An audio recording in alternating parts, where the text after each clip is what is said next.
as opiniões que a repórter também colheu nas ruas, principalmente lá no Reduto dos Evangélicos aqui em São Paulo, para depois o pastor Silas e o pastor Oduvaldo comentarem. Vamos ver. Os 144 mil de Apocalipse, na sua opinião, é literal ou é figurado?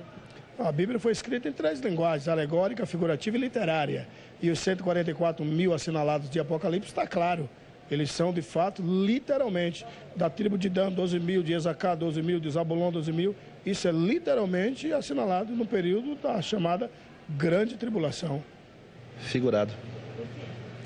Porque dá para entender claramente que ali refere-se a 12 mil de cada tribo, fazendo um total de 144 mil, então não seria literal, senão a salvação seria algo exclusivista e restrito a esses 144 mil. Ali, na verdade, é um número referente às tribos e não com relação à salvação.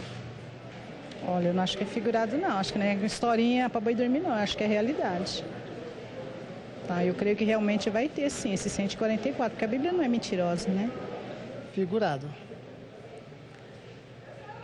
44 mil. Boa pergunta, por quê, né? Eu já não sei eu responder no momento concretamente. Na sua cabeça é figurado? Figurado. Eu acredito que é literal. Porque a Bíblia está dizendo que é 144 mil, então eu acredito que é 144 mil. É literal. Por quê? Eu acredito que é... Por que é literal? Porque é os 144 mil que vão ser salvos, né?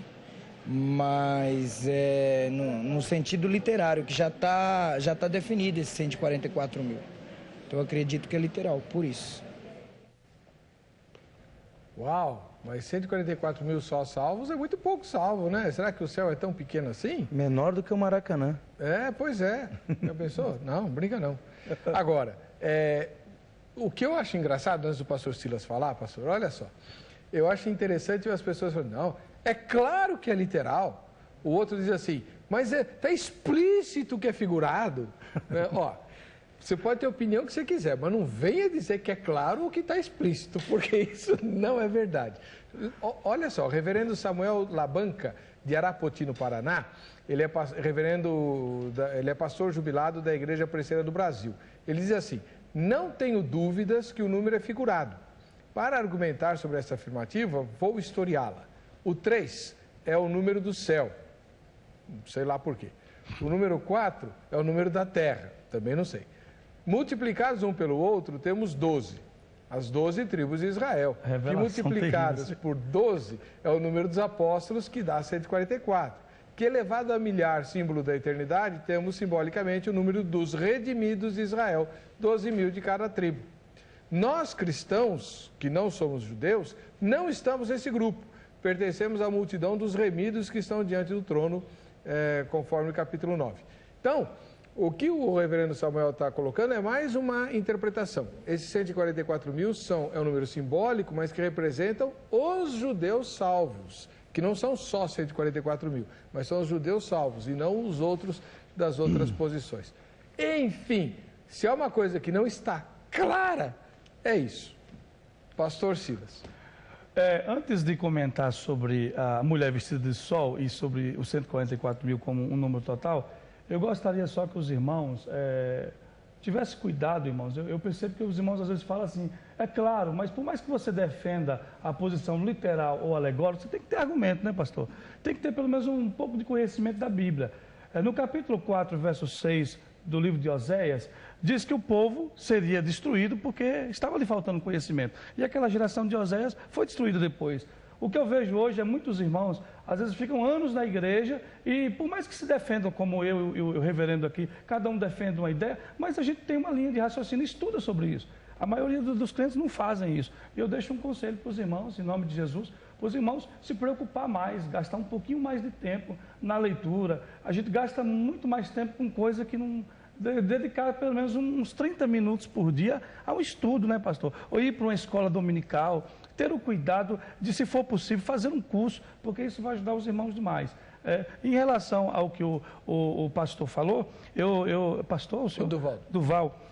O pastor Duval falou, eu acredito, eu vejo assim, algumas coisas que ele falou, eu até concordo, mas em relação à mulher como igreja, eu não vejo de forma alguma. Quem é a mulher? A mulher está, quando você lê Gênesis capítulo 37, você vai ver que José teve um sonho, que o sol, a lua e 11 estrelas se curvavam diante dele. E depois você vê no Apocalipse uma mesma figura, uma mulher vestida de sol com a lua debaixo dos pés, com a coroa não com 11, mas com 12, porque o próprio José estava inserido. Então, esta mulher, e do qual viria o Messias, é Israel. Israel na grande tribulação. Israel, que será um remanescente. Este texto do capítulo 7, verso 4, é muito claro no sentido de que está falando para Israel. O que diz o texto? O texto está falando de cada tribo, 12 mil da tribo tal. Está falando de Israel. Mas aqui não está pegando Israel de todos os tempos. Primeiro, porque o livro do Apocalipse, na visão, eu acredito assim, na visão futurística, eu acredito que o livro do Apocalipse cumpriu-se, como o pastor colocou com muita propriedade, capítulo 1, verso 19, o Espírito Santo divide o livro do Apocalipse em 3 etapas. Eu acredito que ele estava nos ensinando a interpretá-lo. As coisas vistas, capítulo 1, as que são capítulo 2 e 3, as coisas que estavam acontecendo, a carta às 7 igrejas, e as que depois, um futuro, hão de acontecer, que poderia ser um futuro de 100 anos, 200, mas era no futuro. Então não seria ali de forma alguma, uma vez que João já estava no final do 1º século, não seria a igreja de João. Então, no decorrer da história, num processo como nós temos visão depois do arrebatamento, esses 144 mil, na grande tribulação, mediante a última semana de Daniel, do capítulo 9, verso 27, e em comparação com Apocalipse, capítulo 11, verso 3, que as 2 testemunhas vão pregar por 1.260 dias, correspondendo a 3 anos e meio, que vão justamente chegar a esse número. São judeus que se converterão na grande tribulação, judeus que serão selados na grande tribulação. Não serão só 144 mil judeus, estes serão selados, mas outros judeus serão alcançados, que entra no capítulo 7, verso 9, na grande multidão, fazendo parte de um todo. E isto é apenas as pessoas que serão salvas na grande tribulação. Quem são esses de onde vêm? Esses são os matos que vêm de grande tribulação, que lavaram as suas vestes no sangue do Cordeiro. Capítulo 12... Sabe o que eu acho estranho? Comparado com a igreja, eu não vejo de forma alguma desse tipo. Então, mas o que eu acho estranho é o seguinte, por que só os judeus têm que sofrer? Né? O crente é exortado, como disse o pastor Oduvaldo, a permanecer fiel até a morte. No sermão profético ele fala com os discípulos de Jesus, olha, vai ser difícil, mas quem perseverar até o fim vai ser salvo e tal. Mas os crentes vão ser arrebatados antes de começarem os problemas. Por que só Israel tem que sofrer? Jeremias, no capítulo 30, verso 7, fala que vai ser um tempo de angústia do qual nunca houve desde que houve nação. Aí nós chegamos no capítulo 13, verso 8 em diante, para a igreja de Filadélfia. Ao que vencer e guardar a minha palavra, guardarei da hora de tentação que há de vir sobre todo o mundo. Aí você pega o capítulo 6 em diante. Você chega no 5º selo do capítulo 6, ou melhor, o 6º selo do capítulo 6, você vai ver que o sol, a lua, os elementos vão se abalar. Terremotos terríveis, situações que vai sacudir o céu. O sol se tornar em sangue, a lua, aqui as estrelas vão cair do firmamento. A igreja viver esse período de grande tribulação, então livrar do quê? E de quê? Se a igreja vai passar grande tribulação. Eu acredito que pela obediência vamos passar por tribulações. Mas não por grande tribulação, porque esse período, esse processo de 7 anos, do capítulo 6 ao capítulo 18 do Apocalipse, vai ser um tempo tão terrível do qual nunca houve. E Jesus ensinando no capítulo 24 de Mateus, que é chamado Apocalipse dos Evangelhos, ele nos ensina. Vai ser um período do qual nunca houve, desde que houve nação na terra. Mas por que Jesus insistiu tanto para que nós nos preparássemos para esse tempo, se nós não estaremos aqui? Jesus disse para nós nos prepararmos para esse tempo, e Jesus, a princípio, nós discutimos isso naquela outra vez. Jesus estava pregando para judeus, só tinha judeus ali. Ele estava falando para discípulos. O judeu convertido não faz parte da igreja? Mas a igreja... O judeu convertido hoje, o judeu hoje, que aceita Jesus como Salvador, ele vai ser arrebatado ou ele vai ficar? Tá, pastor Heber. A igreja só iniciou no dia de Pentecostes.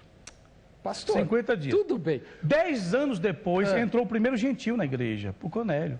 10 anos depois. Mas não faz 40. diferença. Responde para mim. Se o arrebatamento for daqui 10 minutos, os judeus convertidos vão subir ou vão ficar? Claro que vão subir, faz parte da igreja. Então Jesus estava falando com a igreja. Jesus estava falando, o texto de Mateus 24, Jesus estava falando para judeu. Pastor Oduvaldo, é verdade? Vamos por partes. Olha,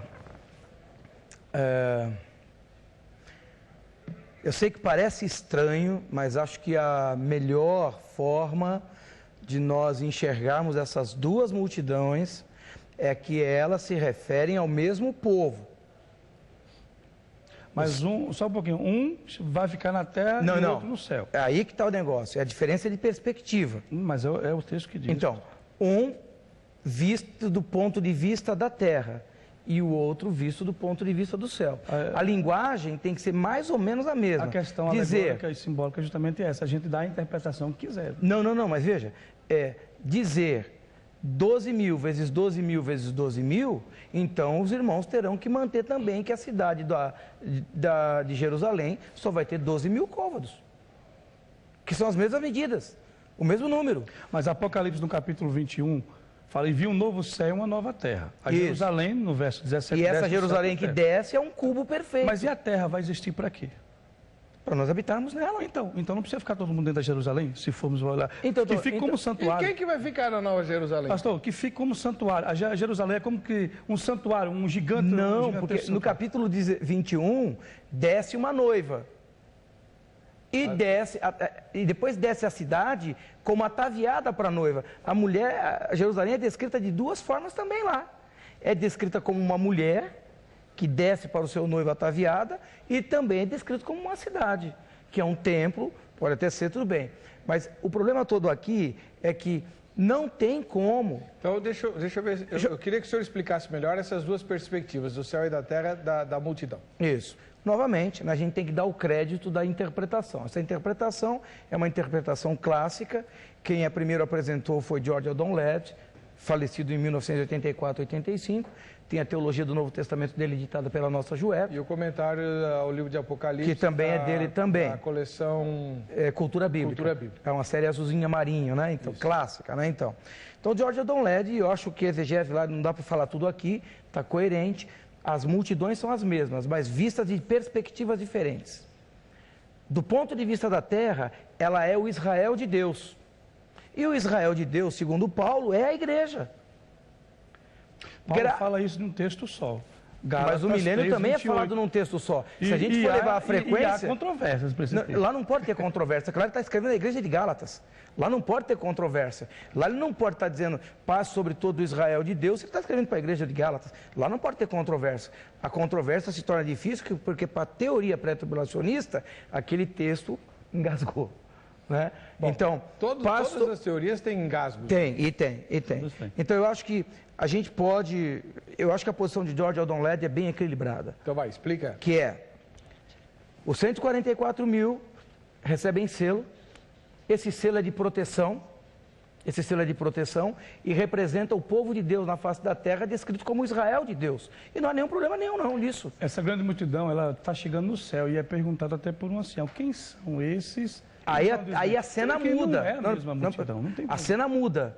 O que é dito em termos simbólicos, numéricos, é dito num número hiperbólico, miríades e miríades. Se essa cena muda, os 144 mil aparecem de novo no final da grande tribulação, antes da Batalha do Armagedon. Antes de falar da Batalha do Armagedon, aparece os 144 mil. Por que também não aparece a grande multidão? Então, agora, espera um pouquinho. Porque ela chegar no céu já... Então, veja só. São duas coisas diferentes. Então, vejam só. Deixa eu retomar o pensamento. E você vê no capítulo 19 já uma multidão descendo com Jesus. Um exército do céu seguia. Então, aí são salvos. Aqui, espera um pouquinho. É que não temos tempo, mas o Apocalipse, ele é feito que nem essas câmeras, com zoom. Então, conta-se a história e não se dá muitos detalhes, como foi dito. Os primeiros 5 selos. Já houve redenção, já houve tudo. A história já foi contada ali. Depois começa a se contar tudo de novo. A gente começa a perceber a relação que existe entre os selos, as trombetas e as taças.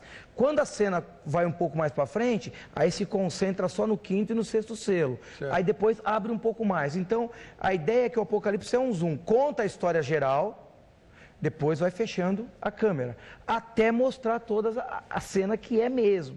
Tá? Por isso que vai aparecer 140, vai aparecer o altar das almas no sexto selo, no quinto selo, e não se diz se é judeu ou gentil. O que eles pedem? São os mártires, que vingue o nosso sangue da terra. Isso. Não se fale que nem que seja judeu ou igreja. Certo. Com certeza é o povo de Deus. Sim. Tá certo? Claro. Depois, no capítulo 7, volta de novo uma multidão.